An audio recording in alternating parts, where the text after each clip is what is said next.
महिला पहलवानों के द्वारा लगाए गए ब्रजभूषण शरण सिंह के आरोपों को लेकर अब भी चर्चा हो रही है कि आखिर इस मसले पर कोर्ट का क्या फैसला रहेगा।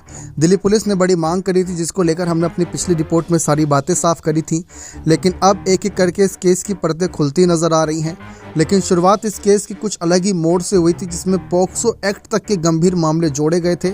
लेकिन उन सब मामलों से धीरे धीरे ब्रजभूषण शरण सिंह को राहत मिली। उसके बाद से ब्रजभूषण शरण सिंह का कॉन्फिडेंस बढ़ा। उनको ये विश्वास हुआ कि उन्होंने तो कोई गलती नहीं की है, तो वह क्यों ही फंसेंगे और भाजपा उनके खिलाफ क्यों ही कार्रवाई करेगी। जी हाँ, लेकिन इन सब के बीच तब काफ़ी चर्चा हुई थी मुख्यमंत्री योगी आदित्यनाथ की चुप्पी पर।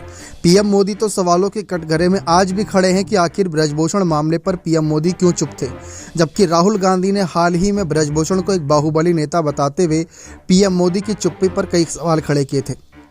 लेकिन वहीं दूसरी तरफ मुख्यमंत्री योगी आदित्यनाथ जो महिला सुरक्षा की बात करते हैं, महिलाओं की सुरक्षा के लिए वे हर एक नियम कड़े कानून लाते हैं, यहाँ तक कि अपराधियों के एनकाउंटर को लेकर भी कई फैसले सुना देते हैं। ऐसी खबरें आपने सुनी ही होंगी कि महिला सुरक्षा के लिए योगी आदित्यनाथ हर हद तक जाते हैं ताकि महिलाओं की सुरक्षा रहे। लेकिन जब बात देश की बेटियों की आई, देश के पहलवान बेटियों की आई, जिन्होंने देश का मान सम्मान विदेशों में जाकर बढ़ाया, उस मसले पर मुख्यमंत्री योगी आदित्यनाथ की चुप्पी पर कई सवाल खड़े हुए। साल 2023 का ही ये मामला था। तब अतीक अहमद के एनकाउंटर से लेकर तमाम और अपराधियों के एनकाउंटर की खबरें काफ़ी चर्चाओं में थी। ऐसा लग रहा था कि मुख्यमंत्री योगी आदित्यनाथ ने ठान ही रखा है कि हर छोटे से छोटे अपराध करने वाले को भी सजा दी जाएगी। लेकिन जब बात अपने ही पार्टी के सांसद ब्रजभूषण शरण सिंह की आई, जिस पर महिला पहलवानों ने अपना दर्द बयां किया, लगातार धरना प्रदर्शन किया, मुख्यमंत्री योगी मोदी की चुप्पी पर सवाल खड़े किए। योगी पर यह बात तब आई जब मोदी से यानी कि पीएम मोदी की चुप्पी पर किसी को कुछ समझ नहीं आया कि आखिर वह चुप क्यों है। और चुप थे तो सबको ये लगा कि अगर मोदी जी कुछ नहीं बोल रहे तो कम से कम योगी जी से उम्मीद करते हैं कि वह ब्रजभूषण शरण सिंह के खिलाफ कुछ बातें रखे। तो ऐसे में ये मसला तब ज़्यादा गंभीर हुआ। अब योगी आदित्यनाथ की अगर बात करें तो समय समय पर ब्रजभूषण ने उनके खिलाफ काफ़ी बयानबाजी करी है।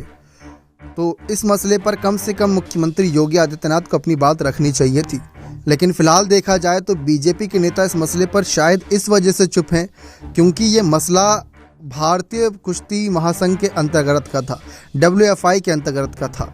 वहाँ से फैसला होता तो ज़्यादा बेहतर रहता। लेकिन बात सिर्फ फैसले की नहीं है, बात न्याय की नहीं है, बात थी आवाज़ उठाने की। कल को अगर महिला पहलवानों को न्याय मिलता है और जो आरोपी थे, हम ब्रजभूषण या किसी का नाम नहीं लेना चाह रहे, जो आरोपी थे उनको सज़ा अगर मिलती है तो भाजपा नेता जो आज चुप हैं वह कल को सवालों के कटघरे में खड़े होंगे।